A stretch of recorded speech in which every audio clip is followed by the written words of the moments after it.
James Thompson had been standing guard at Buckingham Palace for 15 years. His back was straight, his uniform perfectly pressed, and his face showed no emotion. This was how a royal guard should be, silent, still, and invisible to the world around him. At 42 years old, James had seen many changes in the royal family. He watched princes grow up, attended countless ceremonies, and protected the most important people in Britain. But lately something felt different inside him. The joy he once felt wearing the red uniform was fading away. His wife Sarah noticed it first. "You come home so tired now," she said one evening as James sat quietly at their small kitchen table. "Not tired from work, but tired from something deeper." James just nodded. He couldn't explain the heavy feeling in his chest that seemed to grow stronger each day. The palace walls that once made him feel proud now felt like a prison. Standing for hours without moving, pretending not to hear conversations, watching life happen around him while staying frozen like a statue, James began to question if this was how he wanted to spend the rest of his working years. His daughter Emma, now 16, barely spoke to him anymore. "Dad's always thinking about work," she told her mother. James heard this and felt a sharp pain in his heart. When had he become so distant from his own family? When had duty become more important than the people he loved most? One morning, as James put on his uniform, he looked at himself in the mirror. The man staring back looked older, sadder. His eyes had lost their spark. He touched the golden buttons on his red coat and wondered if it was time for a change. But royal guards don't just quit. This job was for life, or so everyone believed. James thought about his father, who had also been a guard. "Son," his father had said years ago, "this uniform means honor. Wear it with pride every single day." But what if pride wasn't enough anymore? What if a man needed more than honor to feel truly alive? As he walked to work that morning, James didn't know that everything was about to change. He didn't know that a small boy with a kind heart would soon show him something that would shake his world forever. All he knew was that something had to give. His heart was calling for something different, something real. The palace gates opened before him, and James walked through them one more time, not knowing it would be among his last. Prince George was 8 years old and full of curiosity about everything around him. Unlike his younger siblings, he often noticed things that others missed. While most people walked past the royal guards without a second thought, George always wondered about the men in red uniforms who stood so perfectly still. On this particular Tuesday morning, George was walking with his tutor through the palace corridors. They were heading to his mathematics lesson, but the young prince's mind was elsewhere. He had been watching the guards for weeks now, and something bothered him deeply. "Mr. Peterson," George asked his tutor, "do the guards ever get to sit down?" His tutor smiled and explained that royal guards must stand at attention as part of their duty. But George frowned. This didn't seem right to him. People weren't meant to be statues. During his lesson, George couldn't concentrate on numbers and equations. He kept thinking about the guard he had seen that morning. The man looked sad, even though his face showed no expression. George had learned to read people's eyes, and this guard's eyes looked tired and lonely. After lunch, George did something he had never done before. Instead of going straight to his next activity, he took a small detour. He walked slowly past James Thompson, who was stationed near the main entrance. George stopped and really looked at the guard for the first time. James felt the boy's eyes on him, but followed protocol perfectly. He stared straight ahead, not moving a muscle. But inside he was surprised. Most royal family members walked past as if the guards were invisible furniture. This was different. George stood there for almost 5 minutes, just watching. He noticed how James's hands never moved, how his breathing was so controlled, how he never even blinked normally. It made the young prince feel sad. This wasn't how people should have to live, he thought. That evening at dinner, George was quieter than usual. His mother asked if something was wrong. "Mummy," George said carefully, "the guards look so lonely. They can't talk to anyone or move or even smile. Don't you think that must be very hard?" His mother explained the tradition and importance of the guards, but George wasn't satisfied. "Tradition is important," he said, "but people are more important than tradition, aren't they?" His innocent question hung in the air, making the adults around the table think. Later that night, George lay in his bed thinking about the sad-eyed guard. He wondered if the man had children, if he missed his family while standing alone for hours. The young prince made a decision that would surprise everyone. Tomorrow he would do something kind, something that might make a difference. George didn't know that his simple act of caring was about to change a man's entire life. The next morning, James took his position as usual. His feet hurt from the previous day and his lower back ached constantly now. At his age, standing perfectly still for hours was becoming more difficult, but he never complained. Royal guards don't show weakness. Around 10 o'clock, James noticed Prince George approaching with his nanny. But instead of walking past like always, the boy stopped directly in front of him. James kept his eyes forward, but he could sense the child's presence strongly. What happened next shocked James to his core. Prince George reached into his small jacket pocket and pulled out a folded piece of paper. Without saying a word, he placed it carefully on the ground right in front of James's perfectly polished boots.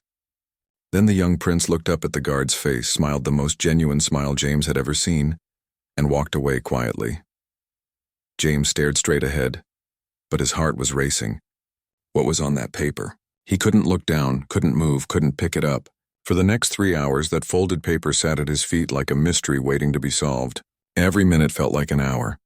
Other palace staff walked by and noticed the paper, but no one dared to touch it.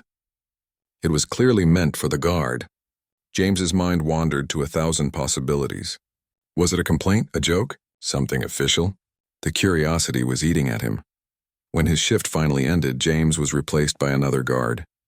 The moment he was out of sight, he quickly bent down and picked up the small piece of paper.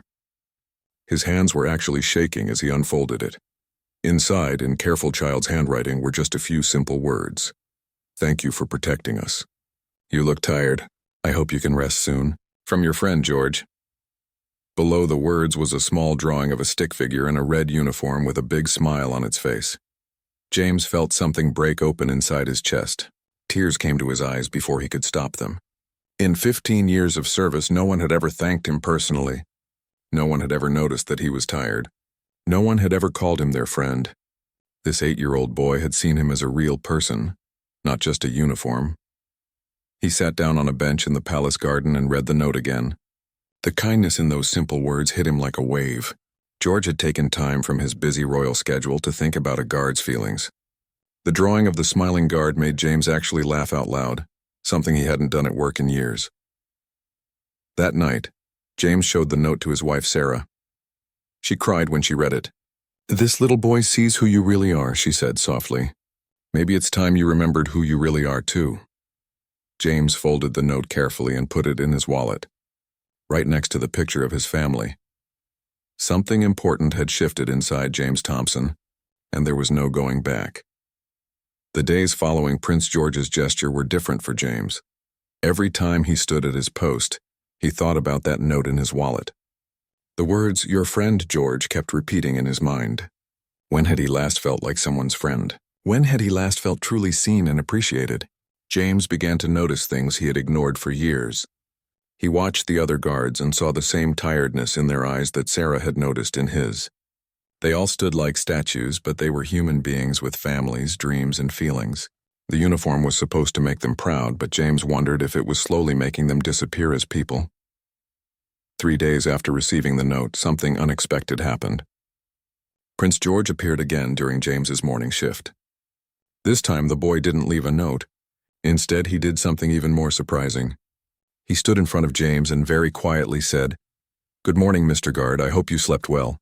James couldn't respond, of course, but inside his heart was pounding. The child had spoken to him like a friend greeting another friend. It was so simple, so natural, so human. George waited a moment, as if hoping for a response, then smiled and continued on his way. The next day, George did it again. "Good morning, Mr. Guard. It's a beautiful day, isn't it?" This time, James noticed that the boy's eyes were filled with genuine warmth and concern. Prince George wasn't just being polite. He truly cared about the man behind the uniform.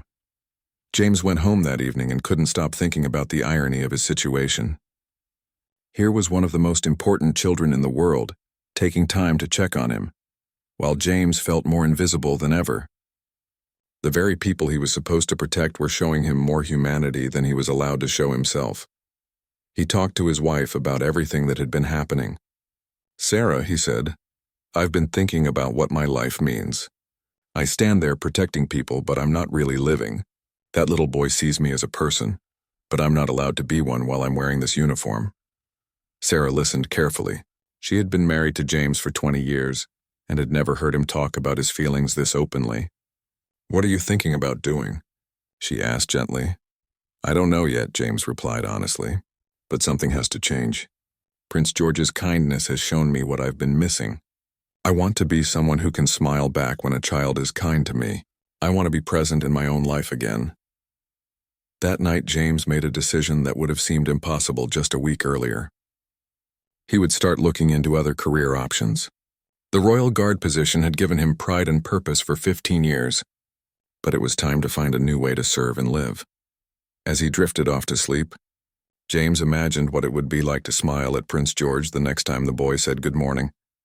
The thought made him feel more hopeful than he had in years. Over the next 2 weeks, Prince George continued his morning greetings. Each day he would stop and say something kind to James. "I hope your family is well. Mr. Guard, thank you for keeping us safe. You're doing a wonderful job." The young prince's consistency and genuine care touched James deeply. James began to research other career paths during his free time.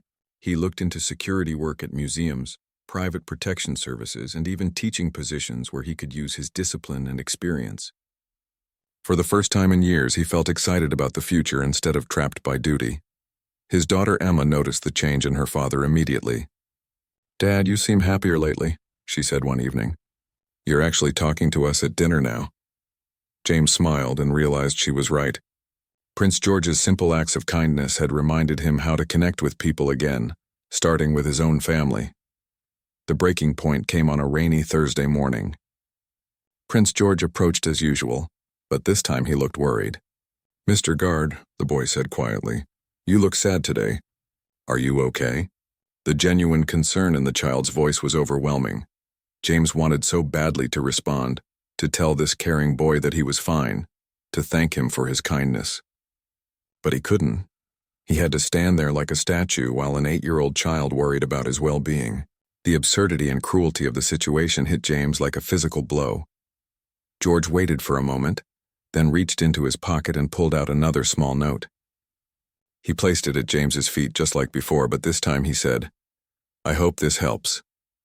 Then he walked away, looking back once with concern. When James's shift ended, he grabbed the note eagerly. This one was longer than the first. It read, "Dear Mr. Guard, I think you might be unhappy. My mummy says that when people are unhappy, they should talk to someone who cares about them. I care about you. I wish I could help you smile. Maybe someday we can have a real conversation. Your friend always, George. P.S. I drew you smiling because I think you have a nice smile, even though I've never seen it." The drawing this time showed the same stick figure guard, but with a huge smile and arms raised in joy. Tears rolled down James's face as he looked at it.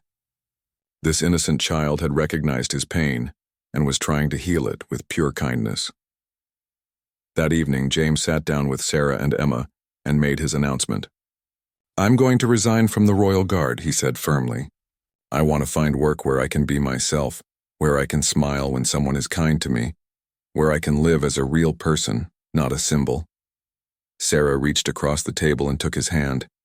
"I'm proud of you," she said. "It takes courage to choose happiness over tradition."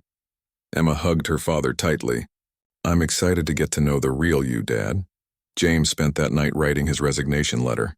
It was one of the hardest things he had ever done, but also one of the most liberating.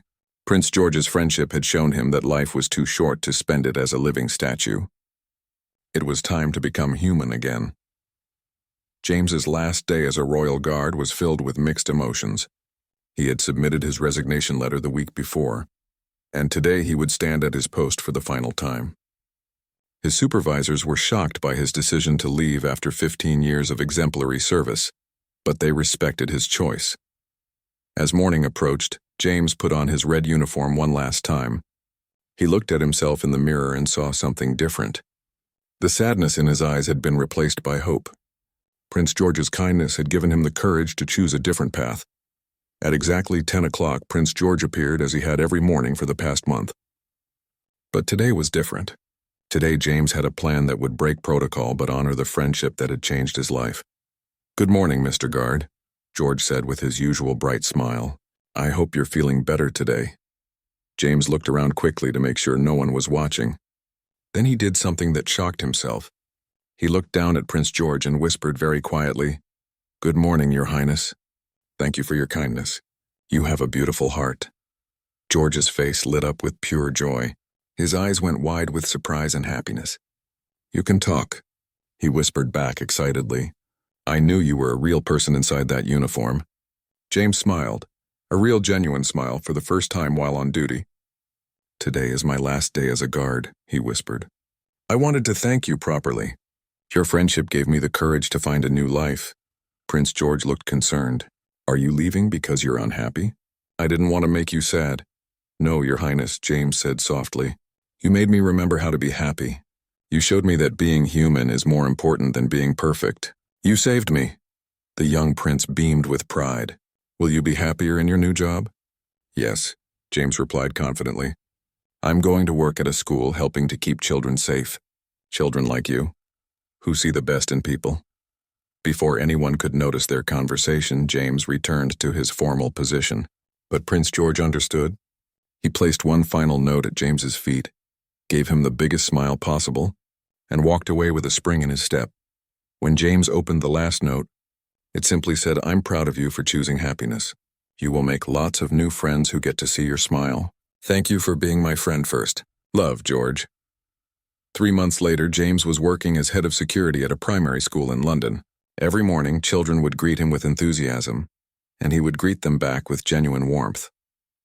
He could laugh, smile, and be himself while still doing important work protecting others. One day, he received an official letter from Buckingham Palace. Inside was a photo of Prince George smiling at the camera and a note that read, "To my friend James, I hope you are smiling every day in your new job. Thank you for teaching me that kindness can change lives. Your friend always, George." James framed the photo and put it on his desk. Every time he looked at it, he remembered that sometimes the smallest acts of love can create the biggest changes. A young prince's simple kindness had given a man the courage to choose happiness over duty, authenticity over tradition, and life over mere existence. The children at his new school often asked James why he always seemed so happy. He would tell them about the importance of kindness and how one small gesture can change everything. But he never forgot the 8-year-old prince who saw past his uniform and recognized his humanity when he had almost forgotten it himself.